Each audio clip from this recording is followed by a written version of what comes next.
الحمد لله وكفى وسلام على عباده الذين اصطفى أما بعد أعوذ بالله من الشيطان الرجيم بسم الله الرحمن الرحيم يا أيها الذين آمنوا توبوا إلى الله توبة نصوحا وقال تعالى ففروا إلى الله إني لكم منه نذير مبين وقال تعالى إن في ذلك لآيات للمتوسمين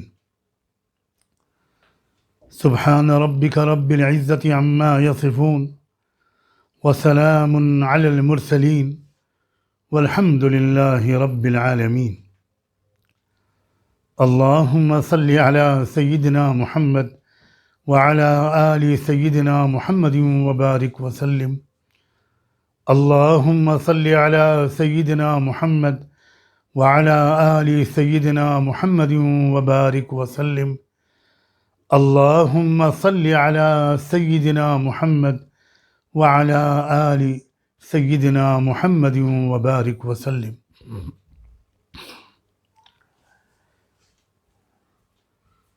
اللہ کی مشیت ہے کہ آج ہم اور آپ خانقاہ میں نہیں جمع ہیں. میں گھر سے آپ سے مخاطب ہوں اور آپ اپنے اپنے گھروں میں بیٹھ کر سن رہے ہیں اور سن رہی ہیں.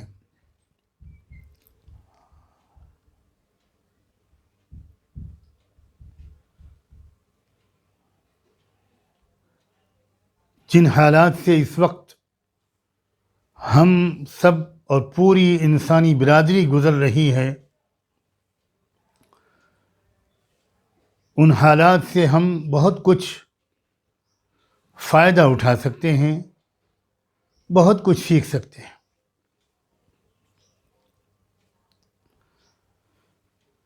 شاید دنیا کی کوئی قوم ان حالات سے وہ مفید سبق اخذ نہ کر سکے جو قرآن پر اور رحمت دو عالم صلی اللہ علیہ وآلہ وسلم پر اور ان کے ذریعے ملنے والی نہایت جامع اور معتدل اور عملی رہنمائی پر یقین رکھتے ہیں.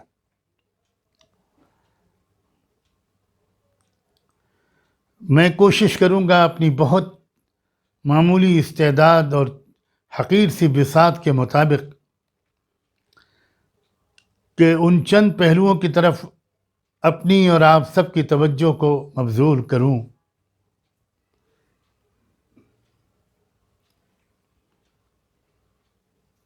جن پہلوؤں پر غور کرنے سے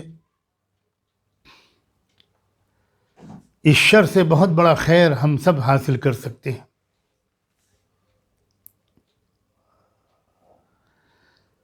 صحیح بخاری کی ایک حدیث ہے، رحمت دو عالم صلی اللہ علیہ وآلہ وسلم نے ارشاد فرمایا ہے، جب آپ سے طاعون کی وبا کے بارے میں پوچھا گیا کہ آخر اس کے پیچھے کیا مصلحت ہے، کیا راز ہے اس وبا کے پھیلنے کا، یہ سوال بتا رہا ہے کہ پوچھنے والوں کو یہ کامل یقین تھا کہ وبا چاہے کسی ظاہری سبب کے ذریعے آتی ہوئی نظر آ رہی ہو، اصل میں وہ اللہ کی مرضی سے ہی آتی ہے اور اللہ کا کوئی فیصلہ حکمتوں اور مصلحتوں سے خالی نہیں ہوتا. تو جب آپ سے یہ پوچھا گیا تو آپ نے جو جواب میں جملہ ارشاد فرمایا اس کا مفہوم یہ ہے کہ اصل میں تو یہ ایک عذاب ہے. اللہ تعالیٰ جس پر چاہتا ہے عذاب کے طور پر مسلط کرتا ہے، اور ساتھ ہی آپ نے فرمایا کہ اللہ نے اس کو مومنین کے لیے، ایمان والوں اور ایمان والیوں کے لیے رحمت بھی بنایا ہے۔ تو وبا میں، کسی بھی وبا میں دونوں پہلو ہو سکتے ہیں۔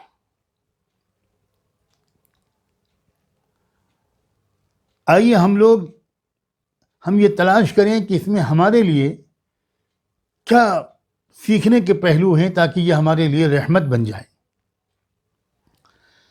میں اپنی طرف سے کوئی بات کہنے کے بجائے، کیونکہ موضوع بہت نازک ہے اور میری بساط نہیں ہے کہ میں اس کے بارے میں کوئی قیاس آرائی کروں، اسلامی تاریخ میں ایک بہت عظیم، معتبر، مستند محقق، محدث و عالم گزرے ہیں، علامہ حافظ ابن حجر عسقلانی۔ انہوں نے تو پوری ایک کتاب لکھی ہے جس کا نام ہے بذل الماعون فی فضل الطاعون۔ اس میں انہوں نے وباؤں کے فائدے اس عنوان کے تحت بیان کیے ہیں کہ من فوائد الوباء والطواعین۔ اس میں پہلا فائدہ انہوں نے لکھا ہے تقصیر العمل، عمل نہیں، العمل۔ دوسرا فائدہ لکھا ہے تحسین العمل، اور تیسرا فائدہ لکھا ہے الیقظۃ من الغفلہ، و چوتھا فائدہ لکھا ہے والتزود للرحلہ۔ اللہ کرے کہ میں جو کچھ عرض کروں انہی چاروں عنوانوں کی تشریح کے طور پر عرض کروں۔ پہلا فائدہ انہوں نے لکھا ہے کہ تقصیر العمل، یعنی بہت سے انسان، بلکہ اکثر انسان بڑے لمبے لمبے منصوبے اور پلان بناتے ہیں اپنی زندگی میں، اور وہ مسلسل انہی پلانوں کے پورا کرنے ہی میں پوری زندگی گزار دیتے ہیں۔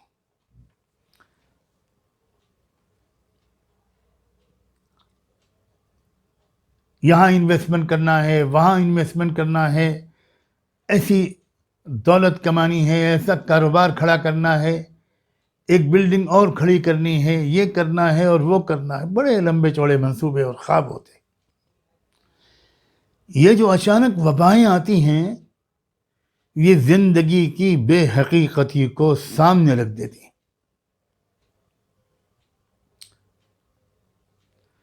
تو ایک بہت بڑا پیغام ان وباؤں کا یہ ہے میرے عزیز بھائیوں اور بہنوں، میرے نوجوان بیٹوں اور بیٹیوں، کہ ذرا سنبھلو اور ذرا انصاف سے کام لو، حقیقت پسندی سے کام لو، فریب میں مت رہو، دھوکے میں مت رہو۔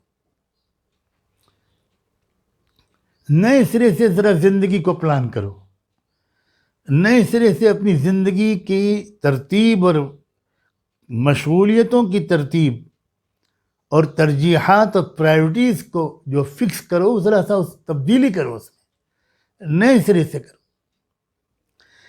کتنا ہم کو منصوبہ بندی کرنی چاہیے اپنی آخرت کے لیے جو لامحدود زندگی ہے، اور کتنی کم ہم کو پلاننگ کرنی چاہیے اس کی بنسبت اس دنیاوی زندگی کے بارے میں جو بہت محدود زندگی ہے۔ تو یہ وبائیں یہ سبق یاد دلاتی ہیں جن کو عام طور پر نارمل حالات میں ہم سب بھول جاتے ہیں۔ نئے سرے سے پلان کیجیے۔ اور یہ تو لاک ڈاؤن کا ایک بہت بڑا فائدہ ہے، میں بھی اس کے بارے میں کچھ عرض کروں گا کہ روزمرہ کے بہت سے کاموں سے فارغ کر کے اللہ نے آپ کو بٹھا دیا، اپنی زندگی کے اپنی زندگی کے طرز اور اپنی لائف اسٹائل کو ریوائز کرنے کا وقت مل گیا۔ آپ اکیلے میں بیٹھ کر بھی ریوائز کر سکتے ہیں، میاں بیوی بیٹھ کر بھی ریوائز کر سکتے ہیں کہ کس طرح ہم اپنی زندگی کی ترتیب کو تھوڑا بدلیں۔ ہم جس وقت سوتے ہیں کیا اسی وقت سوئیں یا تھوڑا سا اس میں تبدیلی کریں؟ جس وقت جاگتے ہیں اس میں کوئی تبدیلی کرنا ہمارے صحت کے لیے اور دین کے لیے بہتر ہوگا؟ اس کو بھی بیٹھ کر سوچیں، بہت عمدہ وقت دیا ہے اللہ تعالیٰ نے ہم سب کو. اس کو مثبت طور پر دیکھ کر آپ اس کا فائدہ اٹھائیں گے تو آپ کو اکتاہٹ محسوس نہیں ہوگی. پھر ابن حجر رحمۃ اللہ علیہ نے دوسرا لفظ بولا ہے تحسین العمل، یعنی اپنے کیریکٹر کو بہتر بنانا، اپنے اعمال کو بہتر بنانا، اپنی نمازوں کو بہتر بنانا، اپنی تلاوت کو، ذکر کو، اللہ سے رابطے کو بہتر بنانا، دعا کے ذریعے، ذکر کے ذریعے، مناجات کے ذریعے، رکوع سجدوں، نمازوں اور تلاوت کے ذریعے، درود شریف اور استغفار کے ذریعے اس کو بہتر بنانا، اپنے اخلاق کو بہتر بنانا. یہ بہترین موقع ہے. اللہ اکبر. جس زمانے میں ابن حجر رحمۃ اللہ علیہ نے اس بات کو لکھا ہوگا، ان کو کیا ان کے ذہن میں ہوگا کہ ایسا بھی دور آئے گا کہ ایسے زبردست طریقے پر لوگوں کو گھروں میں قید کر دیا جائے گا. تو اپنے عمل کو بہتر بنانا، اخلاق کو، معاشرت کو، زندگی کے تمام پہلوؤں کو بہتر بنانا، کوالٹی میں امپرومنٹ لانا، یہ فائدے ہیں اس وبائی صورتحال کے. تیسری چیز ہے غفلت سے بیداری، جس کو انہوں نے کہا الیقظۃ من الغفلہ. اللہ اکبر. واقعی ہم لوگ غافل ہیں، غافل ہیں، سچی بات ہے، بالکل غافل ہیں. یہ موقع ہے، چاروں طرف موت موت موت موت کی خبریں آ رہی ہیں، زندگی کی بے حقیقتی کس قدر یاد دلائی جا رہی ہے. تو یہ جو غفلت ہے اس سے بیدار ہو جائیں. یہ جو اپنی انفرادی اور اجتماعی ذمہ داریوں سے غفلت ہے اور ہر پہلو سے غفلت ہے، میں کیوں تشریح کروں، آپ سب سمجھدار لوگ اس غفلت سے تھوڑا سا بیدار ہو جائیں. اور التزود للرحلہ، یہ چوتھا انہوں نے فائدہ ذکر کیا ہے کہ سفر کی تیاری کریں، سفر کی تیاری کریں. اللہ اکبر. موت مومن کے لیے ایک ڈرنے، گھبرانے اور خوف والی چیز نہیں ہے. آخرت کے سارے عیش پانے کے لیے موت سے گزرنا ضروری ہے، ایک پل ہے. تو موت کی تیاری اور یہ احتیاطی تدابیر کے ساتھ یہ سمجھنا کہ میں بچا ہی رہوں گا، یہ تو بہت بڑی غلطی ہے. جتنے اب تک لوگ جا چکے یا اس میں شکار ہو چکے، وہ بھی یہی سمجھ رہے تھے کہ مجھے تو یہ بیماری لگے گی نہیں. تو احتیاطی تدابیر بھی اختیار کریں، بچنے کی پوری کوشش کریں، ساتھ ساتھ یہ مان کر کہ ہو سکتا ہے کہ میں بھی اسی کے ذریعے سے موت پا جاؤں. تو اپنی سطح پر سفر کی تیاری کریں، معاملات کو صاف کر لیں، میاں بیوی کے جھگڑوں کو ختم کر لیں، خاندانی جھگڑوں کو ختم کر لیں. جو تیاری آپ سمجھتے ہیں کہ آخرت میں آپ کے کام آئے گی، اس کے اعتبار سے تیاری شروع کریں. یہ پیغام ہے ان حالات کا. ڈرے بغیر، گھبرائے بغیر مرنا ہے، یقیناً مرنا ہے. اگر اس میں نہیں مرے تو چند دن کے بعد پھر کسی اور بہانے سے مر جائیں گے. بیماری موت کا سبب نہیں ہوا کرتی. میں تو اکثر کہا کرتا ہوں کہ بیماری موت کا سبب نہیں ہوتی، موت بیماری لاتی ہے. موت سبب ہوتی ہے بیماری. تو اس بہانے یہ بھی فائدہ اٹھا لیں کہ جس موت کو ہم بھول گئے تھے، بھولے رہتے ہیں، اب اس کو بھولنا، ہر طرف موت کی خبریں ہیں تو اب کیا بھولا، اور اس کو اپنے اوپر لیں کہ یہ بالکل ممکن ہے کہ میں انہی دنوں میں چلا جاؤں. اس لیے سفر کی تیاری بھی کریں. ایک ایمان والا گھبراتا نہیں ہے، یہی تو فرق ہوتا ہے ایک ایمان والے میں اور ایک وہ دل، اس دل کی کیفیت میں جس میں ایمان نہیں اترا. ایمان والا اور ایمان والی یہ سمجھتی ہے کہ میرے رب ہی کی طرف سے کی اجازت اور مرضی کے بغیر یہ وبا نہیں آ سکتی. کہا جاتا ہے کہ فلاں کی سازش سے وبا پھیلی، تو کیا اگر اللہ کی مرضی نہ ہوتی تو وہ سازش کرتے؟ اللہ کی مرضی نہ ہوتی تو وہ سازش کامیاب ہوتی؟ اس بحث میں پڑے بغیر میں تو اس طرف آپ کی توجہ کو مرکوز کرنے کی کوشش کر رہا ہوں کہ جو ہوتا ہے اللہ کی مرضی سے ہوتا ہے، اور جس رب کی مرضی سے ہوتا ہے اس رب کے بارے میں ایمان والوں کا یہ یقین ہوتا ہے کہ میرا رب بے رحم نہیں ہے، میرا رب بے خبر بھی نہیں ہے، اور میرا رب بے بس بھی نہیں ہے۔ ایسا نہیں ہے کہ کسی نے سازش کر کے جراثیم پھیلا دیے اور وہ رب روک نہیں سکا، بالکل نہیں، نہیں بالکل نہیں۔ وہ قدرت والا، طاقت والا بھی ہے، وہ بے بس نہیں ہے، وہ مہربان اور رحم دل بھی ہے، وہ ظالم اور بے رحم نہیں ہے، اور وہ باخبر ہے، سب دیکھ رہا ہے، سب جانتا ہے۔ لیکن اجتماعی مصلحتیں جو ہوتی ہیں وہ مقدم ہوتی ہیں انفرادی مصلحتوں پر۔ یاد رکھیں، جو عالمی اس وقت ایک تبدیلی آنے والی ہے، اور شاید آپ کو یاد ہو کہ میں تو گزشتہ کئی سالوں سے شاید اپنی ہر گفتگو میں یہ کہہ رہا ہوں کہ عالمی تبدیلی کا وقت قریب ہے، اور اس دوران ماہرین نے تو ایسے مضامین لکھے ہیں کہ نظم عالم میں جو بڑی بڑی تبدیلیاں آئی ہیں، ان تبدیلیوں کے آنے سے پہلے بہت بھیانک عالمی وبائیں پھیلی۔ کئی ایسے مضامین میں نے انہی دنوں میں پڑھے ہیں۔ سب الٹ پلٹ ہو جاتا ہے نظم عالم، اس کے بعد تبدیلیاں آتی ہیں۔ جس رخ پر اس وقت عالمی حالات جا رہے ہیں وہ بہت بڑی بڑی تبدیلیوں کے بہت جلد واقع ہونے کے اشارے دے رہے ہیں۔ ہم لوگ تو ایسے شکی مزاج کے لوگ واقع ہوئے ہیں کہ ہم کو جب کبھی بھی بتایا جاتا ہے تو کب ہوگا، ابھی تو بہت زمانہ باقی ہے، ہمارے زمانے میں تو کچھ نہیں ہوگا، ہم تو نارمل زمانہ گزار کر چلے جائیں گے۔ ذرا غور تو کیجئے، کیسا غرور ٹوٹا ہے بڑی بڑی طاقتوں کا، کیسا غرور ٹوٹا ہے۔ اللہ اکبر!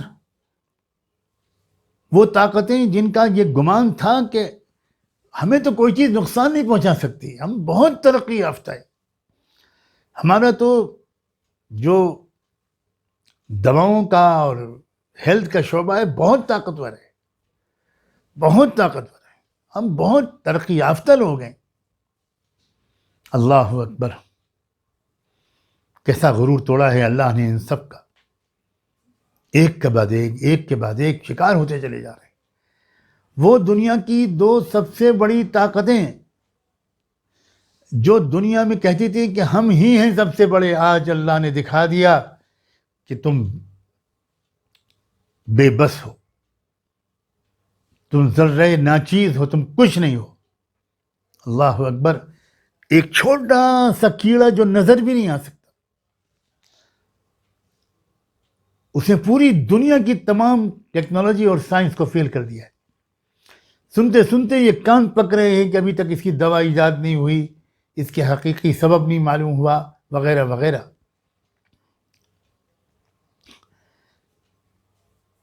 جن قوموں کے ایک ایک فرد کا تکیہ کلام ہے آئی نو، جو لوگ آپ میں سے امریکہ گئے ہوں گے وہ تو شروع میں پریشان ہوئے ہوں گے کہ ہر شخص کی زبان پر ہر چند منٹ کے بعد جملہ آتا ہے آئی نو، میں جانتا ہوں، ہاں مجھے پتا ہے، مجھے معلوم ہے۔ کہاں گیا آج آپ کا علم؟ کہاں گئی آپ کی تحقیق؟ اللہ اکبر! جو لوگ اس پر مذاق اڑاتے تھے، جو قرآن نے بیان کیا تھا لَقَدْ أَخَذْنَا عَلَى فِرْعَوْنَ بِالسِّنِينَ، اللہ نے بیان کیا تھا کہ ہم نے فرعونی نظام کو پر قحط سالی مقدر کر دی، کھیت سوکھ گئے، باغ سوکھ گئے، پیداوار ختم، ذریعہ آمدنی بند۔ جب قرآن بیان کرتا تھا کہ ہم نے میڈک کا عذاب بھیج دیا. میڈک، اللہ اکبر.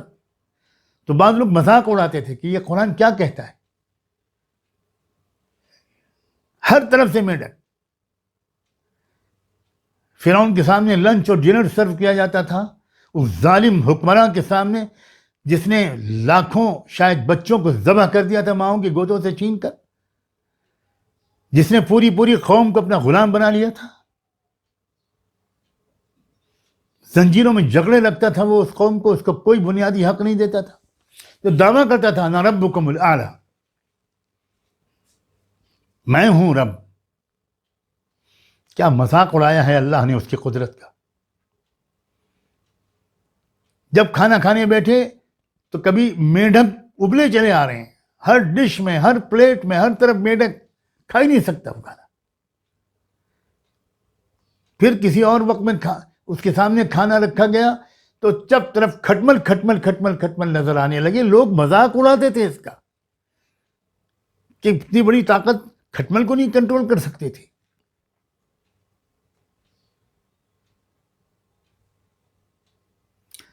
اور ٹڈیاں مسلط کر دی گئیں، الجراد والقمل والضفادع والدم، خون، ہر طرف خون. وہ کھانا کھانے بیٹھے تو بجائے کھانے کے سب خون میں تبدیل. اللہ ہمیں اپنے شکوک و شبہات سے توبہ کرنے کی بھی توفیق دے، اور یقین کامل کم سے کم اب ہمارے اندر پھر سے تازہ ہو جائے. ہم دیکھ رہے ہیں اپنی آنکھوں کے سامنے کہ نظر نہ آنے والا کیڑا پوری دنیا پر اس وقت غالب ہے. سب نظام فیل ہیں، سارے سسٹم ٹوٹ گئے، سارے دعوے ناکام ثابت ہوئے. لاشوں کے ڈھیر ہیں، دفنانے کے لیے کوئی تیار نہیں ہے. اللہ اکبر. ایسی بیماری کا کہا گیا کہ میت کو ٹچ نہیں کر سکتے آپ، اور میت بھی اکیلے مرے گی، گھر والوں کے بیچ میں نہیں مرے گی. مرنے والا اکیلے مر رہا ہے. مرتے وقت اپنے بیوی بچوں، والدین اور معصوم بچوں کو دیکھ بھی نہیں سکتا وہ. اور پھر مرنے کے بعد کیا ہو رہا ہے؟ جلایا جا رہا ہے، پلاسٹک کورز میں لپیٹ کر جلایا جا رہا ہے. ٹچ نہیں کر سکتے کوئی، مردوں کو نہلایا نہیں جا سکتا. ایران میں علماء نے فتویٰ دیا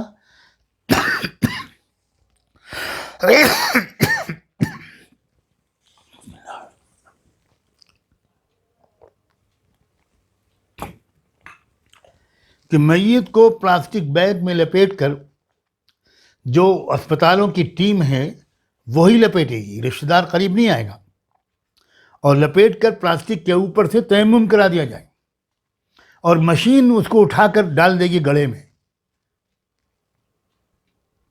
یا اللہ، اب بھی ہم آپ کو نہیں پہچانیں گے؟ اب بھی ہم اب غرور و تکبر کریں گے کہ ہمارے پاس بہت ریسورسز ہیں، بڑی طاقت ہے؟ سر کچل دیا اللہ تعالیٰ نے مغرور طاقتوں کا. ابھی اور کیا دیکھنا باقی ہے؟ میری دلی دعا ہے کہ ان ظلم کرنے والے تمام حکمرانوں کو اور ان ظلم کرنے والے تمام طاقتوں کو اب اپنے ظلم سے توبہ کی توفیق مل جائے. یہ اپنے رویے پر نظر ثانی کریں. ابھی چند دنوں تک ہمارے ملک میں کیا ماحول تھا، کیسے کیسے لفظ بولے جا رہے تھے کہ 1 انچ پیچھے نہیں ہٹیں گے. کہاں گئے وہ دعوے؟ اللہ اللہ، میں صرف کسی ایک ملک کی، کسی ایک شخص کی طرف اشارہ نہیں کر رہا ہوں. مجھ سے بھی ظلم ہوا ہوگا، آپ سے بھی کسی پر ظلم ہوا ہوگا، اپنے بھائی پر، چھوٹے بھائی پر، اپنے پڑوسی پر ظلم ہوا ہوگا. خدا کے لیے اس وقت اپنے معاملات کو صاف کیجئے.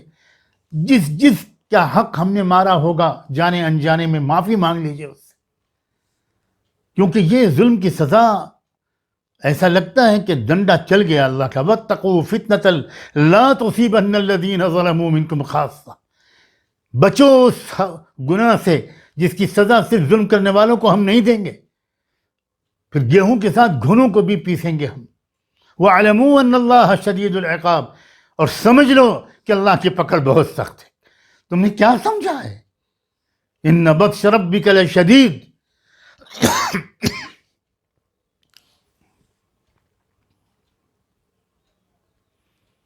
یہ جو باتیں میں کہہ رہا ہوں، اللہ کرے کہ میں اپنے کو بھی مخاطب کر کے کہہ رہا ہوں. مجھے اللہ اپنی طرف سے غافل ہونے سے بچا لے. آپ ان دعاؤں کے ذریعے میری بھی مدد کریں. یہ وقت ہے نظر ثانی کا. بٹھایا گیا گھروں میں ہم کو بیٹھ کر کہ نہیں تم مان رہے تھے، تم کو سمجھانے والے سمجھا رہے تھے کہ زندگی بدلو، لائف سٹائل بدلو، سونے جاگنے کا وقت بدلو، اپنے بچوں کو تھوڑا وقت زیادہ دو، ان کی تربیت کرو، تھوڑا وقت بیٹھو اپنے بچوں کے پاس. نہیں مان رہے تھے. کہا جا رہا تھا کہ اپنی زندگی کے مقاصد کو بلند کرو، غریبوں کا خیال کرو.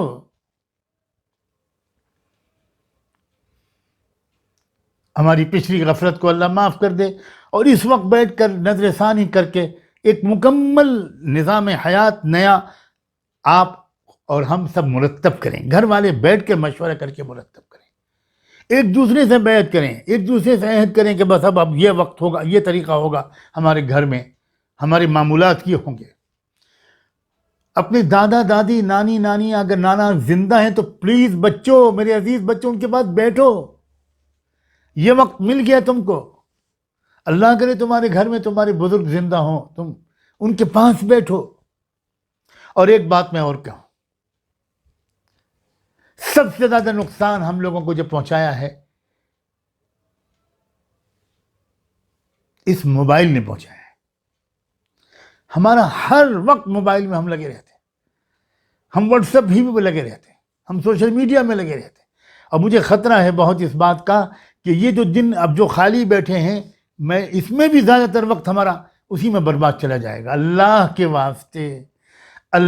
کے واسطے بقدر ضرورت موبائل کو استعمال کرو، اور باقی وقت کو ذرا ترتیب دے دو. اس وقت ذرا نئے سرے سے اپنے ٹائم ٹیبل کو ریوائز کرو. تھوڑا وقت ذکر و عبادت، دعا، استغفار کا بڑھا دو. اپنے بزرگوں کے پاس بیٹھنے کے لیے تھوڑا وقت فارغ کرو. اپنے بچوں اور بچیوں کی خوبصورت تربیت کے لیے اپنا وقت فارغ کرو. اچھی اچھی کتابیں پڑھو، آپس میں اجتماعی مذاکرہ کرو.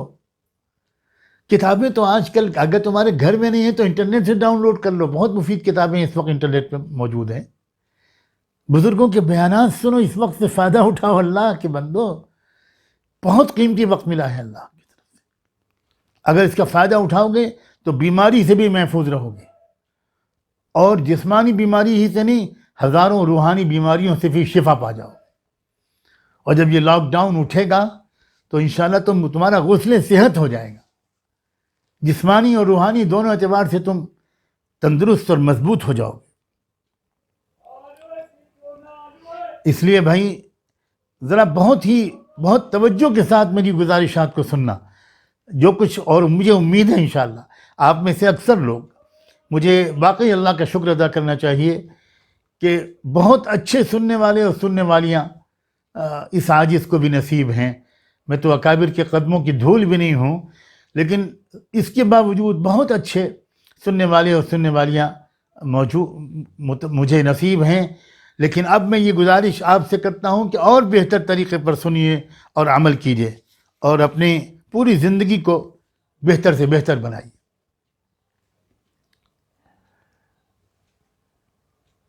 ایک بات میں اس وقت اور کہنا ضروری سمجھ رہا ہوں، کیونکہ اس سلسلے میں بہت کنفیوژن شاید میرے بھائیوں اور بہنوں میں سے اچھی خاصی تعداد میں لوگوں کو ہے. دیکھیں، اسلام کی جو تعلیمات کا ایک انتہائی نادر پہلو ہے، یونیک بالکل پارٹ ہے، وہ یہ ہے کہ وہ متضاد پہلوؤں پر بیک وقت نظر رکھنے کا اور ان کے تقاضوں کو برتنے کا سلیقہ سکھاتا ہے. یہ یونیک چیز ہے اسلام کی. مثال کے طور پر اسلام یہ سکھاتا ہے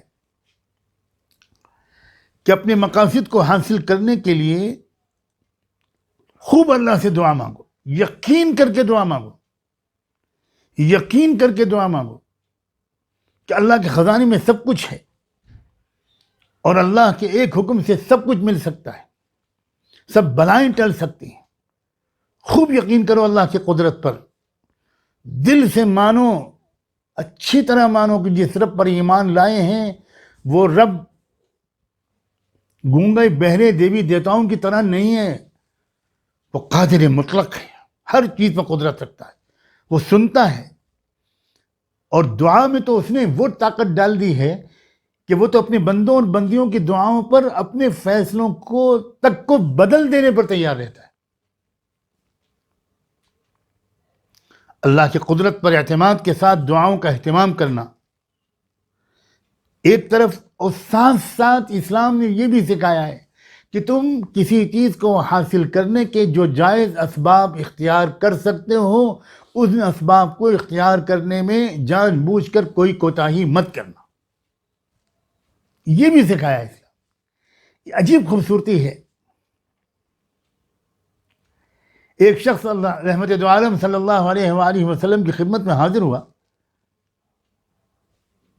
اللہ کے رسول نے پوچھا کہ تم کس سواری پر سوار ہو کر آئے؟ اونٹ پر سوار۔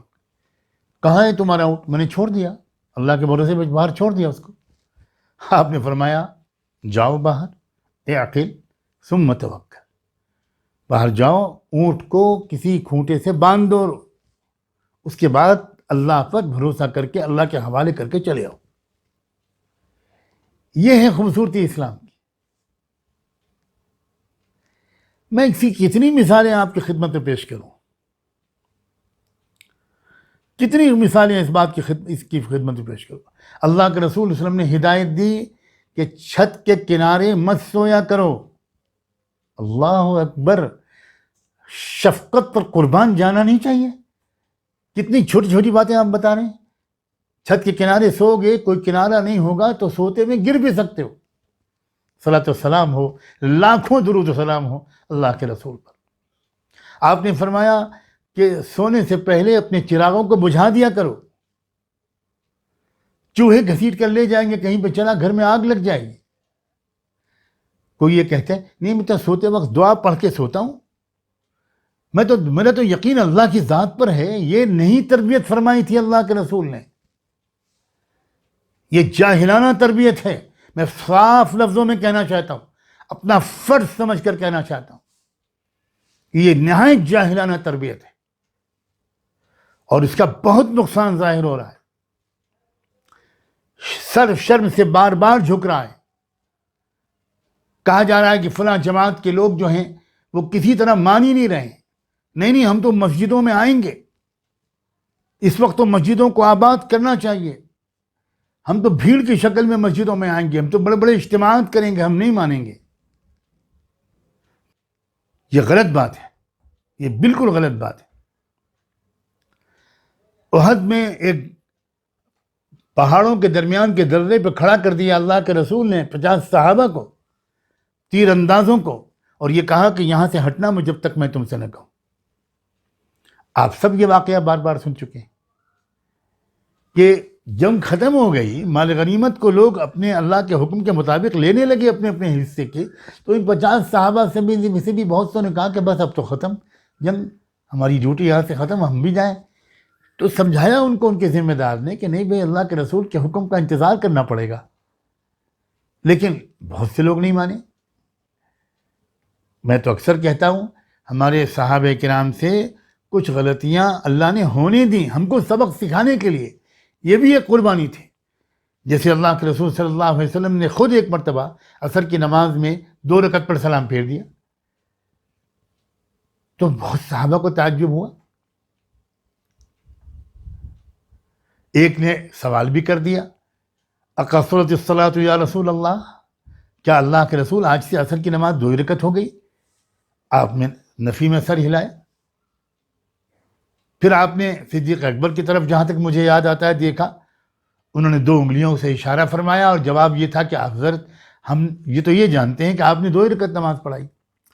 بہرحال آپ نے اس کے بعد نماز کی رکعتیں پوری کیں، جو طریقہ تھا وہ مکمل کیا. اس کے بعد آپ نے فرمایا انی لا انسا ولکنی انسا، میں بھولتا نہیں ہوں، مجھے کبھی کبھی بھلا دیا جاتا ہے. کیونکہ زندگی بھر میں امامت کروں گا، اگر کبھی امام کی حیثیت سے مجھ سے کوئی بھول چوک نہ ہوئی تو تم کو بعد میں کیسے مسئلہ معلوم ہوگا کہ تمہارا امام کبھی کوئی بھولے گا تو کیا کرو گے؟ اس مصلحت سے اللہ مجھے کبھی بھلا دیتا ہے. محقق علماء کا کہنا ہے کہ بعض صحابہ کرام سے جو چھوٹی چھوٹی غلطیاں ہوئیں وہ بھی ہماری تربیت کے لیے اللہ نے ہونے دی.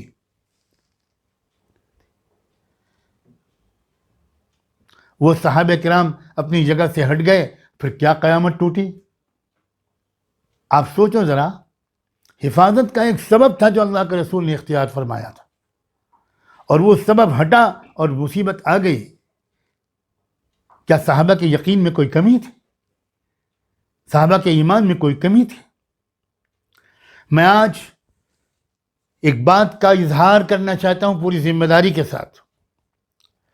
میں نے 20 بار اپنے والد ماجد حضرت مولانا محمد منظور نعمانی رحمۃ اللہ علیہ اور حضرت مولانا فیض ابو الحسن علی ندوی رحمۃ اللہ علیہ اس کو بار بار اس پر تشویش کا اظہار کرتے ہوئے اپنے گنہگار کانوں سے سنا ہے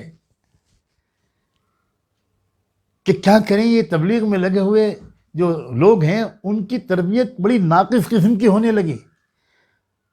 حضرت مولانا الیاس رحمۃ اللہ علیہ کی یہ فکر نہیں تھی، حضرت جی مولانا یوسف صاحب رحمۃ اللہ علیہ کا یہ انداز فکر نہیں تھا، اور ان دونوں کو تو میں نے دیکھا نہیں، لیکن حضرت جی مولانا انعام الحسن صاحب رحمۃ اللہ علیہ کی جوتیوں میں 10-15 سال بیٹھنے کا مجھے شرف حاصل ہوا ہے.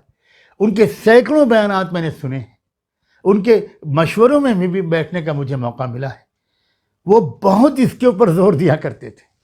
وہ کبھی ایسا کوئی جملہ نہیں کہتے تھے جس سے لوگوں کو یہ میسج جائے کہ تم کو کوئی سبب اختیار نہیں کرنا. سبب کا اختیار کرنا یقین کی کمی کی علامت ہے، غیر اللہ پر یقین کے زیادہ ہونے اور اللہ پر یقین کے کم ہونے کی علامت ہے. انا للہ و انا الیہ راجعون. ایسا معلوم ہوتا ہے کہ جیسے ایمان و یقین جو ہے وہ دنیا میں صرف، اب میں آگے کیا کہوں کہ کس کس کو حاصل ہے، باقی سارے علماء، محدثین و مشائخ، اہل اللہ، جن کے پاس بیٹھ کر ایمان تازہ ہوتا ہے، ان کے پاس کوئی یقین وقین نہیں ہے. یقین کا تو شاید ٹھیکہ اللہ تعالیٰ نے کسی ایک گروہ کو دے دیا ہے. انا للہ و انا الیہ راجعون. کیا ابھی ہم لوگوں نے کچھ دن پہلے شیخ الاسلام، اس دور کے عظیم فقیہ، مربی اور مصلح حضرت مولانا مفتی محمد تقی عثمانی صاحب دامت برکاتہم کا وہ ایمان افروز واقعہ نہیں سنا تھا؟ جب وہ اپنی کار میں اپنی اہلیہ اور اپنی اہلیہ مکرمہ اور اپنے بچوں کے ساتھ بیٹھ کر جمعے کی نماز کی ادا کرنے کے لیے جا رہے تھے، اور ان پر گولیوں کی بوچھار ہو گئی، دائیں سے بائیں سے آگے سے پیچھے سے، اور عجیب غریب طریقے پر، خود حضرت فرماتے ہیں عجیب غریب طریقہ ہوا، ہماری سمجھ میں نہیں آتا کہ وہ گولیاں اوپر سے گزرتی تھیں، دائیں سے گزرتی تھیں، بائیں سے گزرتی تھیں، ہم میں سے کسی کو نہیں لگی. معصوم بچے بھی بیٹھے ہوئے تھے. مجھے سنانا اس وقت یہ ہے کہ اس وقت حضرت نے اس گولیوں کے درمیان اپنے بچوں سے دریافت کیا تھا، اپنی اہلیہ مکرمہ سے دریافت کیا تھا کہ آج تم نے دعائے انس پڑھی تھی؟ میں سلام بھیجتا ہوں اس گھرانے کو کہ سب نے جواب دیا جی پڑھی تھی، جی پڑھی تھی. حضرت فرماتے ہیں یہ اسی دعائے انس کی برکت تھی، اور سورہ کہف جو پڑھی تھی یا پڑھ رہے تھے جمعے کی وجہ سے، یہ اس کی برکت تھی کہ ایک گولی بھی ان کو نہیں لگی. کیا یہ یقین کا اعلیٰ ترین درجہ ان حضرات کو حاصل ہے؟ یہ اس کا ثبوت نہیں ہے؟ اپنے عوام کی ایسی ذہنیت نہیں بنانی چاہیے. میں بڑے احترام اور خوشامد کے ساتھ کہتا ہوں، لجاجت کے ساتھ کہتا ہوں، اور اجازت دی جائے تو میں ہاتھ جوڑ کر درخواست کروں کہ ایسا ذہن نہ بنائیے کہ علماء کو نہ ایمان ہے، نہ علماء کے پاس کوئی یقین ہے. علماء اگر یہ کہہ رہے ہیں کہ مسجدوں میں اس وقت زیادہ تعداد میں لوگ نہ جائیں، مسجد کے اندر مقیم عملہ جو مؤذن اور خادم ہوتے ہیں، امام ہوتے ہیں، اگر وہ مقیم ہوں تو وہ 5 وقت اذان اور جماعت کا اہتمام کریں. علماء جو یہ کہہ رہے ہیں کہ جمعے کی نماز بھی 3 4 5 لوگ مل کر پڑھ لیں، اور یہاں پر پھر ایک مرتبہ قدر آتی ہے کہ اختلاف امتی رحمہ، فقہا کے اختلاف جو مختلف آراء ہوتی ہیں ان میں کتنی سہولت ان کے ذریعے سے مختلف حالات میں مل جاتی ہے. ہم لوگ جب پڑھا کرتے تھے کہ امام ابو حنیفہ رحمۃ اللہ علیہ نے تو یہ فتویٰ دیا ہے کہ جمعے کی نماز میں تو اس وقت دوسرے ائمہ حضرات کی طرف سے فقہا کا اشکال آتا تھا کہ بھئی جماعت میں 3 لوگ کافی ہیں لیکن جمعے میں تو 3 لوگ نہیں کافی ہونے چاہیے. آج قدر آ رہی ہے امام ابو حنیفہ رحمۃ اللہ علیہ کے اس فتوے کی. اسی کو بنیاد بنا کر ہمارے ملک کے تمام معتبر فقہا نے، تمام بڑے بڑے دارالعلوموں نے بشمول دارالعلوم دیوبند سب لوگوں نے متفقہ طور پر یہ فتویٰ دیا ہے. جن حضرات کی بات لوگ سنتے ہیں میں ان سے گزارش کرتا ہوں کہ وہ ان معاملات میں اپنے عوام سے یہی کہیں کہ علماء کی بات سنو. تبلیغ کا یہ اصول ہم نے سیکھا تھا کہ مسئلے مسائل کے سلسلے میں بالکل دخل نہ دیا جائے، اور مسئلے مسائل کے سلسلے میں جب کوئی مسئلہ پوچھے تو یہی کہا جائے کہ بھئی آپ کو جس عالم و فقیہ پر اعتماد ہو اس کی بات مانیں، ہم مسئلے نہیں بتائیں گے. اس چیز نے امت کو جوڑا تھا اور اس چیز نے بڑے بڑے علماء کو جوڑا تھا. اور آج جو رویہ اپنایا جا رہا ہے اس کی وجہ سے امت میں بھی انتشار ہے اور علماء تو بہت دور ہو گئے. تو اسباب بھی اختیار کرنا ہے، اور صرف اسباب پر یقین بالکل نہیں کرنا، قطعاً نہیں کرنا. یقین اللہ کی ذات پر کرنا ہے. اسباب کو بھی اس لیے اختیار کرنا ہے کہ اللہ اور اللہ کے رسول نے اس کا حکم دیا ہے، اس کا حکم، اس کی ہدایت دی ہے. اللہ کے رسول ہی نے یہ فرمایا کہ کوئی بیماری اللہ نے ایسی نہیں پیدا کی جس بیماری کی کوئی دوا اللہ نے نہ بنائی ہو. دوا بھی سبب ہی تو ہے، اور حضور صلی اللہ علیہ وآلہ وسلم زور دیتے تھے کہ دوا استعمال کیا کرو، علاج کیا کرو، اور اللہ سے دعا بھی خوب مانگا کرو. نماز خوف بہترین مثال ہے اس کی. جنگ کا معرکہ بپا ہوا کرتا تھا اور اس درمیان نماز کا وقت آ جاتا تھا، اور صحابہ کرام جو شریک ہوتے تھے ان کی تمنا ہوتی تھی کہ ہم سب اللہ کے رسول کے پیچھے نماز پڑھیں. اللہ تعالیٰ نے کیسا عجیب و غریب طریقہ بتایا، تفصیل خود قرآن میں بتائی. اس تفصیل کا خلاصہ یہ ہے کہ اللہ تعالیٰ نے یہ ارشاد فرمایا کہ ایک جماعت اس فوج میں سے، لشکر میں سے ایک حصہ، وہ میرے نبی کے پیچھے نماز پڑھے، 1 رکعت نماز پڑھے، اور نماز کے درمیان بھی دونوں قسم کے ہتھیار ساتھ لے کر نماز پڑھے. وَلْيَأْخُذُوا حِذْرَهُمْ وَأَسْلِحَتَهُمْ، دفاعی ہتھیار بھی اور اقدامی اور حملے والے ہتھیار بھی، ڈھال بھی لے اور ہتھیار بھی لے، اس کے ساتھ نماز پڑھے، اور 1 رکعت نماز پڑھ کے اور پیچھے ہٹ جائے. وہ چلی جائے محاذ پر، مورچے پر، جنگ میں مشغول ہو جائے، اور وہ جو ابھی تک جنگ میں مشغول تھے وہ آ جائیں اور آ کر اب 1 رکعت نماز اپنے نبی کے پیچھے وہ پڑھ لیں. اللہ اکبر. نماز میں اتنی بڑی تبدیلی کر دی گئی، نقل و حرکت کی اجازت دے دی گئی، اور دونوں چیزوں کو بیک وقت جمع کیا گیا، اسباب اور دعا، اسباب اور نماز. یہ نہیں کہا گیا کہ تم نماز پڑھو، نماز والے عمل کے نتیجے میں فرشتے آسمان سے اتر کر مدد کریں گے، تمہارا بال بی بی کا تمہارا دشمن نہیں کر پائے گا. یہ نہیں فرمایا گیا. اور یہ بھی نہیں فرمایا گیا کہ نماز کو مؤخر کر دو، اس وقت تو تم کو اسباب اختیار کرنے ہیں، مقابلہ کرنا ہے، نماز بعد میں پڑھ لینا. نہ یہ کہا گیا نہ وہ کہا گیا. یاد رکھیں، مادہ پرستی اور ظاہر پرستی اور اسباب پرستی الگ چیز ہے. ایسی مادہ پرستی اور اسباب پرستی کہ جس میں نہ نماز ہو، نہ دعا ہو، نہ ایمان ہو، نہ یقین ہو، نہ اللہ کی طرف رجوع ہو، نہ توبہ ہو، نہ کچھ ہو.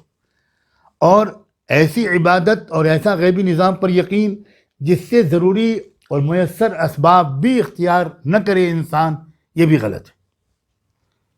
یہ ہے وہ رویہ جو اسلام نے سکھایا ہے، اور اس وقت اس رویے کو عام کیجئے، اس رویے کو اختیار کیجئے.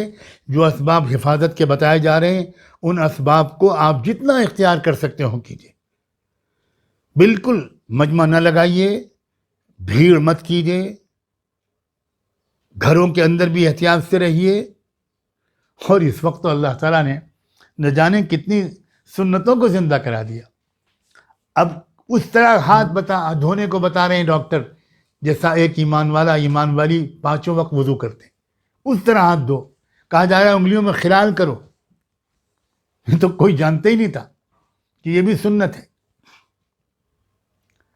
کس طرح اس وقت وضو کے بارے میں کہا جا رہا ہے، کھانے سے پہلے ہاتھ دھوئیے، کھانے کے بعد ہاتھ دھوئیے۔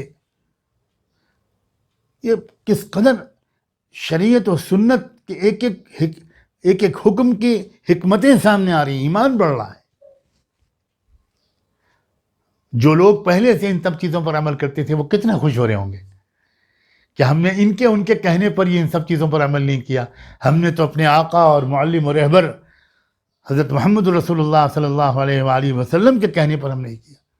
ناک میں پانی ڈالو، ناک کو صاف کرو، کلی کرو، غرارہ کرو، جس کو غسل میں لازم قرار دیا گیا شرع غسل میں،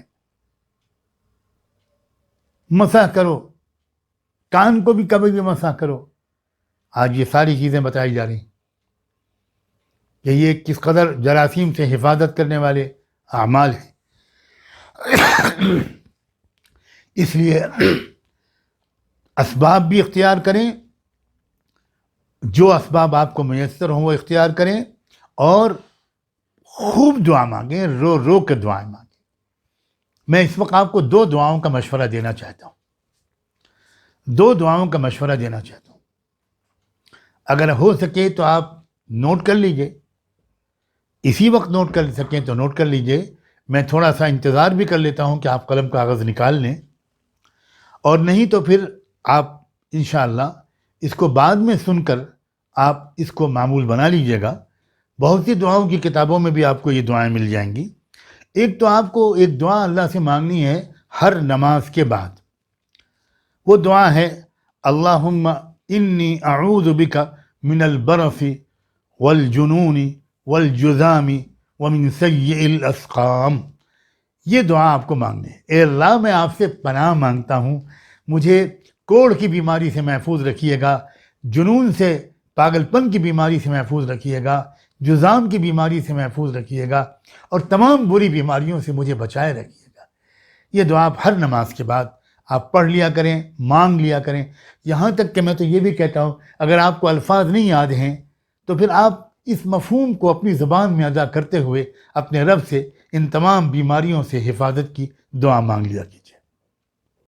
ایک اور دعا ہے جو حرز انس یا دعائے انس رضی اللہ عنہ کے نام سے مشہور ہے۔ عام طور سے دعاؤں کی معتبر کتابوں میں بڑی اہمیت کے ساتھ یہ دعا بھی نقل کی جاتی ہے۔ میں وہ دعا پڑھتا ہوں آہستہ آہستہ، رک رک کر۔ اگر آپ لکھ سکیں تو لکھ لیں، ورنہ ریکارڈنگ سے بعد میں آپ اس کو نقل کر لیں، یا دعاؤں کی کتاب کی مدد سے اس کو اپنا معمول بنا لیں۔ اس دعا کی افادیت یہ بتائی گئی ہے کہ یہ اگر صبح کو انسان یہ دعا یقین کے ساتھ پڑھ لے گا تو شام تک ہر بلا، بیماری، ہر شر اور مکروہ اور شیطان کی سازش سے، دشمن کے نرغے اور حملے سے محفوظ رہے گا۔ اسی طرح اگر کوئی شام کو پڑھ لے گا تو رات بھر، صبح تک اس کی حفاظت اللہ کے فرشتے، اللہ کا غیبی نظام کرے گا۔ یہ دعا ہے اللہ اکبر اللہ اکبر اللہ اکبر، بسم اللہ علی نفسی و دینی، بسم اللہ علی اہلی و مالی، بسم اللہ علی کل شیء اعطانیہ ربی، بسم اللہ خیر الاسماء، بسم اللہ رب الارض والسماء، بسم اللہ الذی لا یضر مع اسمہ داء، بسم اللہ افتتحت وعلی اللہ توکلت، اللہ اللہ ربی لا اشرک بہ شیئا، أسألك اللهم بخيرك من خيرك الذي لا يعطيه غيرك عز جارك وجل ثناؤك ولا إله إلا أنت اجعلني في عياذك وجوارك من كل سوء ومن الشيطان الرجيم اللهم أستجيرك من جميع كل شيء خلقت وأحترس بك منهن وأقدم بين يدي بسم الله الرحمن الرحيم قل هو الله أحد الله الصمد لم يلد ولم يولد ولم يكن له كفوا أحد۔ ایک بار یہ سورت پڑھ کے سورہ قل واللہ سامنے کی طرف پھونک دیا جائے، اور اس کے بعد پھر دوبارہ سورت قل واللہ احد پڑھیے، پھر پیچھے کی طرف پھونک دیجیے، اور پھر تیسری بار سورہ قل واللہ احد پڑھیے اور داہنے پھونک دیجیے، چوتھی بار اسی طرح پڑھیے سورہ قل واللہ احد اور بائیں طرف پھونک دیجیے، اور پھر اسی طرح پانچویں بار پڑھیے اور اوپر کی طرف چہرہ کر کے پھونک دیجیے، اور پھر ایک بار آخری بار چھٹی بار پھر سورہ قل واللہ احد پڑھیے اور نیچے کی طرف دم کر دیجیے۔ کوشش کریں کہ صبح اور شام کم سے کم فجر بعد اور مغرب بعد اس دعا کے پڑھنے کو اپنا زندگی کا معمول بنا لیں۔ 3 بار اگر آپ اس دعا کو پڑھ لیں تو زیادہ بہتر ہوگا۔ پھر یہ بھی ذہن میں رکھیے گا کہ اب یہ مہینہ شعبان کا شروع ہو چکا ہے، یہ بھی ایک حسن اتفاق ہے یا اللہ تعالیٰ کی تقدیر اور منصوبہ بندی کا نتیجہ ہے۔ شعبان کے نفلی روزے بہت سے لوگ رکھنا چاہتے ہیں مگر عام دوڑتی بھاگتی زندگی میں نہیں رکھ پاتے۔ اب جب کہ ہم گھروں میں ہیں تو ہم میں سے بہت سے لوگ شعبان کے نفلی روزے رکھ سکتے ہیں۔ کوشش کریں کہ جب تک آپ گھر میں ہیں تب تک تو ضرور بلا ناغہ شعبان کے نفلی روزے رکھیں۔ آپ کو معلوم ہے کہ یہ وہ مہینہ ہے جس میں پورے مہینے تقریباً پورے مہینے رسول پاک صلی اللہ علیہ وآلہ وسلم روزوں کا اہتمام کرتے تھے۔ پھر انہی لاک ڈاؤن کے دنوں ہی میں 15ویں شعبان کی شب بھی آ رہی ہے، تو یہ بھی ایک بہترین موقع ہے کہ آپ زیادہ سے زیادہ اس رات کی قدر کریں، بھرپور فائدہ اٹھائیں اور خوب جی لگا کر روزہ بھی رکھیں، اور رات کو دعاؤں کا استغفار کا، اس رات میں اللہ کے رسول صلی اللہ علیہ وآلہ وسلم نے سب سے زیادہ معافی مانگی ہے۔ ہر دعا آپ کی جو نقل ہوئی ہے حدیث کی کتابوں میں وہ معافی ہی کی دعا ہے۔ ایسا معلوم ہوتا ہے کہ وہ رات عفو و درگزر کی اور اللہ کے رحمت میں جوش کی رات ہے، تو اس رات میں خوب معافی مانگیں۔ آپ جانتے ہیں کہ بڑی بڑی بلائیں ٹلتی ہیں، مصیبتیں دور ہوتی ہیں اپنے گناہوں سے معافی مانگنے کے نتیجے میں۔ پھر دوبارہ دہراتا ہوں کہ ان دعاؤں کے ساتھ احتیاطی تدبیروں میں کمی مت کیجیے گا۔ یہ صرف پروپیگنڈا نہیں ہے، دکھ کے ساتھ کہتا ہوں کہ بہت مصدقہ خبریں ہیں کہ بہت سے علاقوں میں ہمارے مسلم بھائی اور خاص طور پر نوجوان وہ باہر نکل رہے ہیں اور اچھی خاصی تعداد میں جمع ہو جاتے ہیں، کبھی اپنی سوسائٹی میں، کبھی مسجدوں میں۔ یہ بالکل مناسب نہیں ہے۔ اللہ کے واسطے جانیے اس پر آپ کو ثواب نہیں ملے گا۔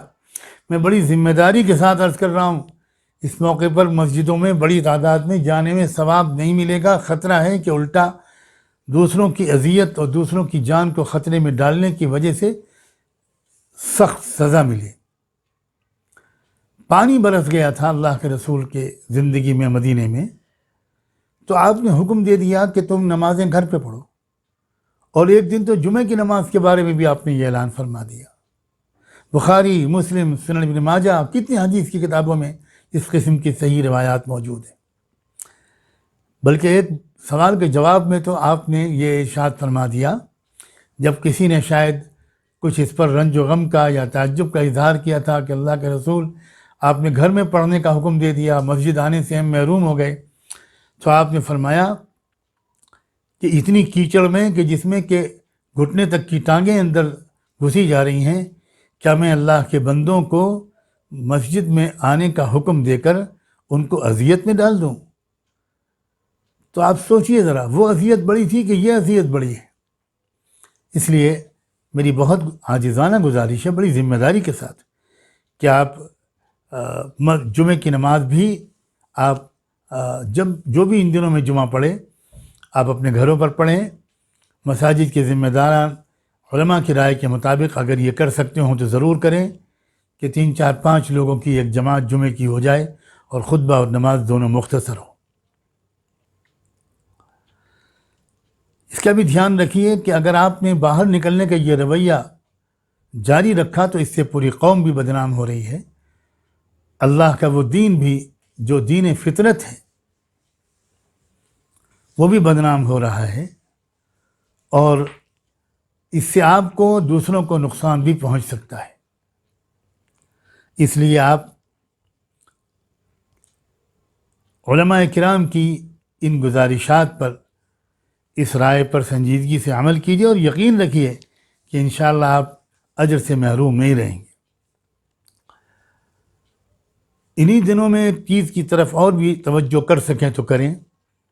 آپ جانتے ہیں کہ بہت سے لوگ روز کمانے کھانے والے ہوتے ہیں، اور ایسے موقعوں پر ان کے گھروں میں فاقوں کی نوبت آ جاتی ہے۔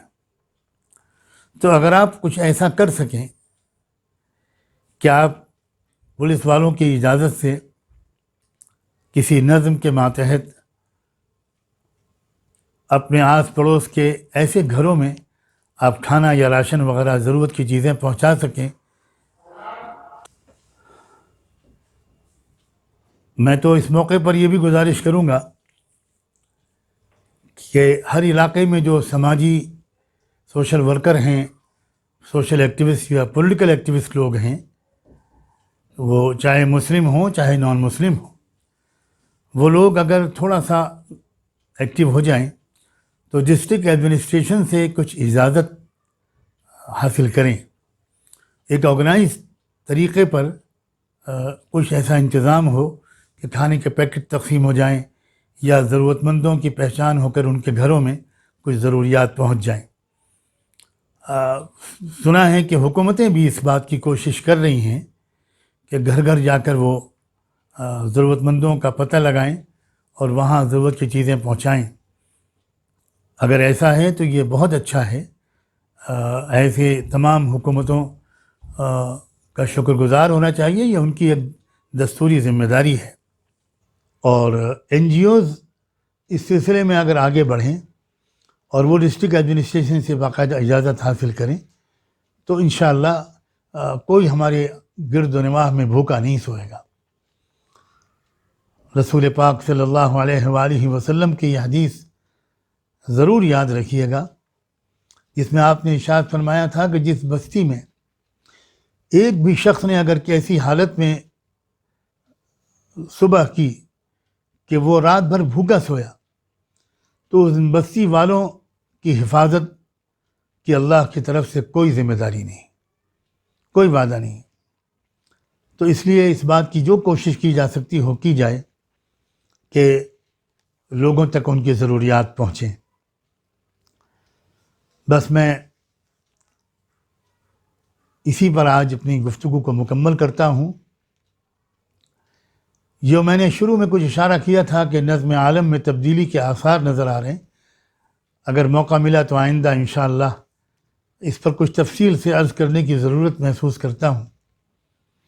جو تبدیلیاں آ رہی ہیں دنیا میں، جغرافیائی بھی اور تاریخی بھی اور سیاسی بھی اور سماجی بھی، جس کے آثار دروازے پر دستک دے رہے ہیں، تو وہ ایسی تبدیلیاں ہیں کہ اگلے 2-4 سال کے اندر یہ دنیا کا نقشہ بالکل بدل جائے گا.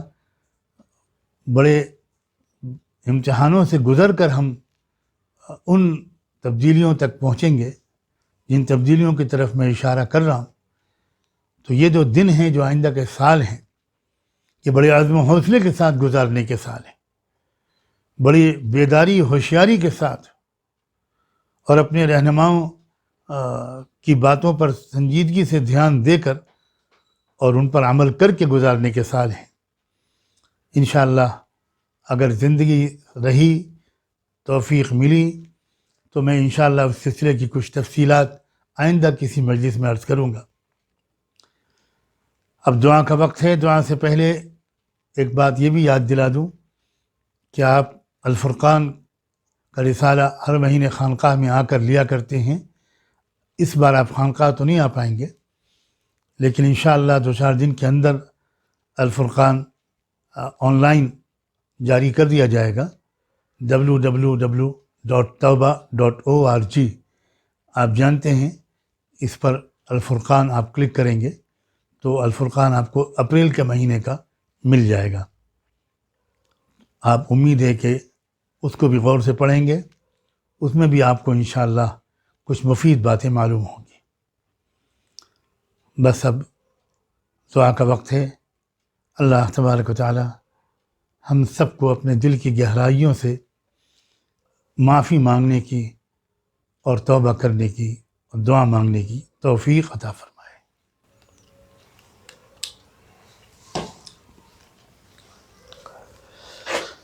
سبحان اللہ و بحمدہ، سبحانک اللہم و بحمدک، نشہد ان لا الہ الا انت، نشہد ان لا الہ الا انت، نشہد ان لا الہ الا انت، نستغفرک و نتوب الیک، نستغفرک و نتوب الیک، نستغفرک و نتوب الیک. اللہم صل علی سیدنا محمد صلاة تنجینا بها من جمیع الاہوال والآفات، من جمیع الاہوال والآفات، وتقضی لنا بها جمیع الحاجات، وتقضی لنا بها جمیع الحاجات، وتطہرنا بها من جمیع السیئات، وترفعنا بها أعلى الدرجات، وتبلغنا بها أقصى الغايات من جميع الخيرات في الحياة وبعد الممات، إنك على كل شيء قدير، إنك على كل شيء قدير. ربنا ظلمنا أنفسنا، ربنا ظلمنا أنفسنا وإن لم تغفر لنا وترحمنا لنكونن من الخاسرين، فلا تجعلنا من الخاسرين. اللهم لا سهل إلا ما جعلته سهلا وأنت تجعل الحزن إن شئت سهلا. لا إله إلا الله الحليم الكريم، لا إله إلا الله الحليم الكريم، لا إله إلا الله الحليم الكريم. سبحان الله رب العرش العظيم، سبحان الله رب العرش العظيم، سبحان الله رب العرش العظيم. نسألك موجبات رحمتك وعزائم مغفرتك والغنيمة من كل بر والسلامة من كل إثم. اللهم لا تدع لنا ذنبا إلا غفرته، اللهم لا تدع لنا ذنبا إلا غفرته، ولا هما إلا فرجته، ولا دينا إلا قضيته، ولا مريضا إلا شفيته، ولا مريضا إلا شفيته، ولا مريضا إلا شفيته، ولا حاجة من حوائج الدنيا والآخرة إلا قضيتها يا أرحم الراحمين، يا أكرم الأكرمين، يا أرحم الراحمين، يا أكرم الأكرمين، يا أرحم الراحمين، يا أكرم الأكرمين، يا أول الأولين، يا آخر الآخرين، يا راحم المساكين، يا راحم المساكين، يا راحم المساكين، يا راحم المساكين، يا راحم المساكين. اللہ، ہم آپ کے بندے اور آپ کی بندیاں نہ جانے کہاں کہاں بیٹھ کر آپ کے سامنے جھولی پھیلائے ہوئے بیٹھے ہیں۔ اللہ اللہ معاف فرما دیجئے، اللہ معاف کر دیجئے، اللہ معاف فرما دیجئے، اللہ معاف فرما دیجئے، اللہ معاف کر دیجئے، اپنے بندوں بندیوں کو معاف فرما دیجئے۔ اللہ سب سے پہلے اس خطا کار، اس مجرم، اس سیاہکار بندے کو معاف فرما، اس کے اہل و عیال کو معاف فرما، اللہ اس کے اہل و عیال کو معاف فرما، اس کے تمام متعلقین کو معاف فرما، اس کے محبین کو معاف فرما، اس کے رشتہ داروں کو معاف فرما، اے اللہ اس سے محبت کرنے والوں کو معاف فرما، اللہ پوری امت کو معاف فرما، اللہ اللہ اللہ اپنے محبوب کی امت کو معاف فرما، اللہ اپنے محبوب کی امت کو معاف فرما، اللہ اپنے محبوب کی امت کو معاف فرما، اللہ ان کے آنسوؤں کا واسطہ، ان کے پیٹ پر بدے ہوئے پتھروں کا واسطہ، ان کی بھوکی اللہ بیویوں بیٹیوں نوازوں کا واسطہ، اے اللہ امت پر جو گزر رہی ہے وہ تو گزر رہی ہے، امت کے لاڈلے محبوب پر کیا گزر رہی ہوگی۔ اللہ ہم نے تو سنا ہے کہ اس عالم میں بھی ان تک خبریں پہنچتی ہیں، اے رب کریم ان تک یہ خبر جب پہنچی ہوگی کہ مطاف بند ہو گیا، مطاف بند ہو گیا، مسجد حرام میں آنے جانے پر پابندی لگ گئی، اور جب ان کو پتہ چلے گا کہ ان کی مسجد بند ہو گئی، ان کی مسجد بند ہو گئی، اللہ اللہ تو ان کے قلب و جگر پر کیا گزر رہی ہوگی۔ اے رب کریم اللہ ہم ان کا واسطہ دے کر، ان کے دکھے دل کا واسطہ دے کر اللہ یہ مانگتے ہیں کہ ہمیں ایسی سزا نہ دے کہ آپ کے محبوب اپنی قبر میں تڑپ اٹھے۔ اے رب کریم دروازے کھول دیجئے، حرمین شریفین کے دروازے کھول دیجئے، حجر اسود تک گنہگاروں کو پہنچنے کی اجازت دے دیجئے۔ اللہ یقیناً ہم سے ناقدری ہوئی ہے، اللہ یقیناً ہم سے مطاف کی ناقدری ہوئی، کانے اللہ آپ کے مقدس گھر کی ناقدری ہوئی، ملتزم کی ناقدری ہوئی، حتیم کی ناقدری ہوئی، صفا مروہ کی ناقدری ہوئی۔ اللہ ہم عمرے کے نام پر گئے اور ہم نے وہاں تماشے کیے، اللہ ہم نے وہاں پکنک منائی، اللہ آپ کو غصہ آ گیا، آپ نے کہا بند کر دو دروازے میرے گھر کے، ان نالائقوں پر اللہ میرے گھر کے دروازے بند کر دو۔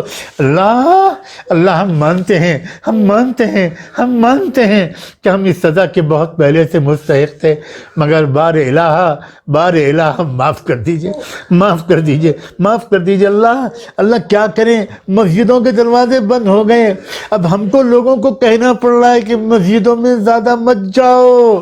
اے اللہ یہ کیا لمحے آ گئے، اللہ ہمارے وہ اکابر جن کی زبانیں اللہ اس کی ترغیب دیتے دیتے بوڑھی ہو گئیں کہ آؤ مسجد کی طرف آ جاؤ، حی علی الصلاح حی علی الفلاح، اللہ آج وہی ہمارے اکابر یہ کہہ رہے ہیں کہ ذرا مسجدوں میں بھیڑ مت لگاؤ، تو 4 لوگ آ جاؤ بس۔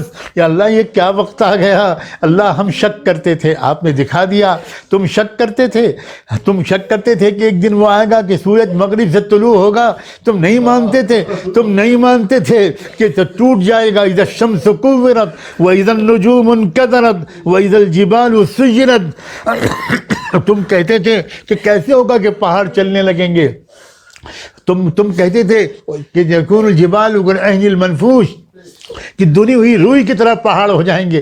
آج اللہ بڑے بڑے سائنس اور ٹیکنالوجی کے پہاڑ اللہ دھلی ہوئی روئی کی مانند ہو گئے، اللہ ذرے بے مقدار ہو گئے، اللہ آپ نے ایک چھوٹے سے کیڑے کو مسلط کر دیا، ساری دنیا عاجز ہے، ساری دنیا بے بس ہے۔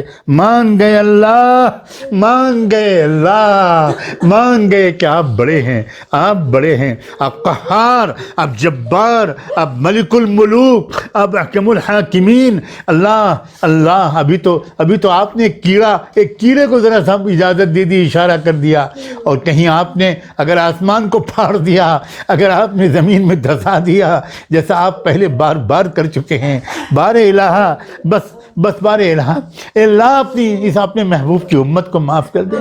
اور اللہ ہم تو آپ سے، آپ کے محبوب کی سنت پر عمل کرتے ہوئے اللہ تمام انسانوں کے لیے دعا مانگ رہے ہیں۔ اے اللہ کتنی عورتیں بیوہ ہو گئیں، کتنے مردوں کی بیویاں رخصت ہو گئیں، اللہ کتنے بچے یتیم ہو گئے، اللہ ایسے ایسے ملکوں کی حالت ہے کہ جنازے نہیں اٹھائے جا رہے۔ اللہ وہ وقت آ گیا کہ موت بھی آ رہی ہے تو اکیلے آ رہی ہیں، اور غسل بھی نہیں دیا جا رہا۔ اللہ اللہ یہ کیا وقت آ گیا، میرے اللہ میرے اللہ میرے اللہ میرے اللہ، عافیت نصیب فرما دیجئے۔ اب آپ عافیت نصیب فرما دیجئے، عافیت نصیب فرما دیجئے اللہ، عافیت، عام عافیت کا فیصلہ کر دیجئے، عام ہدایت کا فیصلہ کر دیجئے اللہ، عام ہدایت کا فیصلہ کر دیجئے۔ ربنا لا تؤاخذنا بما فعل السفہاء منا، اللہ ظالموں کی سزا، اللہ ظالموں کے ظلم کی سزا اللہ بے بس عوام کو نہ دیجئے، بے بس عوام کو نہ دیجئے اللہ، بے بس عوام کو نہ دیجئے۔ اے رب کریم، اے رب کریم، جن مغروروں کا غرور ٹوٹا ہے ان کو اللہ، ان کو بھی توبہ کی توفیق دے دیجئے، انہیں بھی اپنے رویے پر نظر ثانی کی توفیق دے دیجئے، انہیں بھی اپنے رویے پر نظر ثانی کی توفیق دے دیجئے۔ اے رب کریم، گھروں میں لوگوں کو روک دیا گیا، آپ جانتے ہیں لاکھوں نہیں کروڑوں وہ لوگ ہیں جو روز کماتے تھے، روز کھوتے تھے اور اب کے اندر سے زندگی کے لقمے نکال لیتے تھے، اب وہ کیا کریں گے اللہ؟ اب وہ تو کاروبار بھی نہیں کر سکتے، مزدوری بھی نہیں کر سکتے اللہ۔ کتنے مزدور ہیں جو سینکڑوں میل کا سفر کر کے پیدل چل رہے ہیں، اے میرے اللہ کاش کہ ہم ان بھائیوں کی کچھ خدمت کر سکتے اللہ، ہم بے بس ہیں، ہم لاچار ہیں، کتنا دل چاہ رہا ہے کہ دوڑ کے جائیں اور ان سب بھائیوں کو سواریوں پہ بٹھائیں اور ان کو کھانے کھلاتے ہوئے ان کے گھروں تک پہنچائیں۔ اے اللہ ہماری حکومتوں کو اللہ اپنی ذمہ داریوں کی ادائیگی کی توفیق دے دیجئے اللہ، یہ بے حسی سے چھٹکارا عطا فرما، یہ سنگ دلی سے چھٹکارا عطا فرما۔ اے رب کریم، غریبوں کی آہ الگ سن لیجئے، غریبوں کی آہ سن لیجئے، مزدوروں کی آہ سن لیجئے۔ اے رب کریم، اے اللہ شعبان کے مہینے کا واسطہ دیتے ہیں، ہم دعائیں قبول کر لیجئے اللہ۔ ہم توبہ کرتے ہیں، ہم بالکل اقرار کرتے ہیں کہ ہم نے اپنی زندگی اب تک کی جو گزاری ویسی نہیں گزاری جیسی گزارنی چاہیے تھی اللہ، ویسی نہیں گزاری اللہ، ویسی نہیں گزاری، دل سے اقرار کرتے ہیں۔ اے رب کریم، اب ہم سب کو اپنی اپنی زندگیوں کو بہتر بنا دینے کا اب فیصلہ کر ڈالنے اور اس پر کل ہی سے اور آج ہی سے اور ابھی سے عمل کرنے کی توفیق عطا فرما۔ اے رب کریم، اے اللہ اے اللہ اے اللہ، ہم آپ سے آباد مسجدوں کا واسطہ دیا کرتے تھے، اب ویران اور روتی ہوئی مسجدوں کا واسطہ دے رہے ہیں۔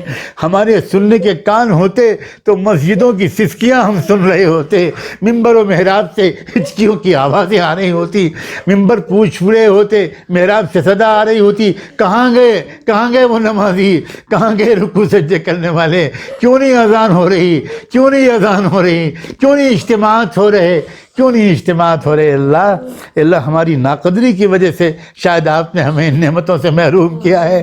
اے اللہ ہم معافی چاہتے ہیں، ہم معافی چاہتے ہیں اللہ، ہمارے پاس کوئی عذر نہیں ہے اللہ، کوئی عذر نہیں ہے اللہ، کوئی عذر نہیں ہے اللہ، کوئی عذر نہیں ہے اللہ، کوئی عذر نہیں ہے۔ ہم صرف نفس و شیطان کے بہکاوے میں آ کر اپنی زندگیوں کو خراب کر کے گزارتے رہے۔ اے اللہ مان جائیے، اب ہمیں نفس و شیطان کی غلامی سے نکال دیجئے، ہماری پیشانیوں کے بال پکڑ کے ہم کو تقوی پر ڈال دیجئے، ہم کو تقوی کے ساتھ تقوی کی نعمت عطا کر دیجئے اللہ، ہمیں تقوی کی نعمت عطا کر دیجئے اے اللہ، ہمیں تقوی کی نعمت عطا کر دیجئے۔ اے رب کریم، اے اللہ غم زدہ ہے مسجد نبوی، غم زدہ ہے مسجد حرام، غم زدہ بہت زمانے سے ہے مسجد اقصیٰ۔ اے اللہ کیا دن دیکھنا ہے باقی ہے میرے مالک، دیکھنے کی تاب نہیں ہے، دیکھنے کی تاب نہیں ہے اے اللہ، دیکھنے کی تاب نہیں ہے اللہ، دیکھنے کی تاب نہیں ہے۔ اے رب کریم، اے رب کریم، اے رب کریم، رسوائی سے بچا، رسوائی سے بچا اللہ، دشمنوں کی ہنسی سے بچا، دشمنوں کے مذاق اڑانے سے بچا، من شماتت الاعداء اللہ، اعداء کی شماتت سے بچا، اعداء کی شماتت سے بچا۔ اے رب کریم، اے اللہ اے اللہ اے اللہ، اس بلا کو اٹھا لیجئے اللہ، اس وبا کو اٹھا لیجئے اللہ۔ 2 مہینے 3 مہینے 4 مہینے کے آپ محتاج نہیں ہیں، آپ تو کن فیکون والے ہیں، آپ تو کن فیکون ہیں۔ کہہ دیجئے، حکم کر دیجئے، بس اب اٹھ جاؤ، اب اٹھ جاؤ، اب اٹھ جاؤ۔ اے رب کریم، اے اللہ اپنے عام بندوں اور بندیوں پر رحم فرما، اپنے عام بندوں اور بندیوں پر رحم فرما، اپنے عام بندوں اور بندیوں پر رحم فرما۔ رب کریم علماء کرام اور فقہا اور اہل افتاء اپنی ذمہ داریاں ادا کر رہے ہیں۔ اللہ آپ گواہ ہیں، کسی کو یہ مشورہ دیتے ہوئے اچھا نہیں لگ رہا۔ اللہ بڑی بڑی سخت امتحان اور آزمائش ہے علماء کی، اب وہ یہ کہتے ہوئے کانپ رہے ہیں، ان کی زبانیں تھر تھر کانپتی ہیں جب وہ یہ کہتے ہیں کہ لوگوں مسجدوں میں مت آؤ، اپنے گھروں پہ نماز پڑھو۔ اللہ وہ اپنی ذمہ داری ادا کر رہے ہیں۔ اللہ آپ کے محبوب صلی اللہ علیہ وآلہ وسلم آسانیاں پیدا کرنے والے تھے، اور آپ نے بھی اپنی امت کو کہا تھا انما بعثتم میسرین ولم تبعثوا معسرین، آسانیاں پیدا کرنے والے بنا کر تم بھیجے گئے ہو۔ اور آپ نے اپنے دور میں بارش زیادہ ہو گئی تھی تو آپ نے لوگوں سے کہہ دیا تھا کہ گھر میں نماز پڑھ لو۔ اسی کا اتباع کرتے ہوئے علماء اس وقت یہ ہدایت دے رہے ہیں کہ بھائی اس وقت گھروں میں نماز پڑھو، زیادہ لوگ اکٹھے نہ ہو۔ اے رب کریم اسی پر عمل کرنے کے ساتھ ساتھ اللہ ہم سب کو اب اپنے کھانے پینے پہننے رہنے سہنے اس سب کے انداز میں، پوری زندگی کے انداز میں اللہ اچھی تبدیلی کر دینے کی اب توفیق عطا فرما، اب توفیق عطا فرما۔ اے رب کریم، اے اللہ، اے اللہ، پتہ نہیں کہاں کہاں آپ کے بندے اور بندیاں آمین کہہ رہے ہوں گے۔ اللہ کیسے کیسے نیک بندے ہوں گے، کیسی پاک دامن بہنیں اور بیٹیاں ہوں گی۔ اللہ اللہ ہماری دعا ہم جانتے ہیں کیسی ہے۔ اللہ ہمارے ان آمین کہنے والے بھائیوں بہنوں بیٹوں اور بیٹیوں کے آمین کو قبول کر کے ہماری ساری دعاؤں کو قبول فرما لیجئے۔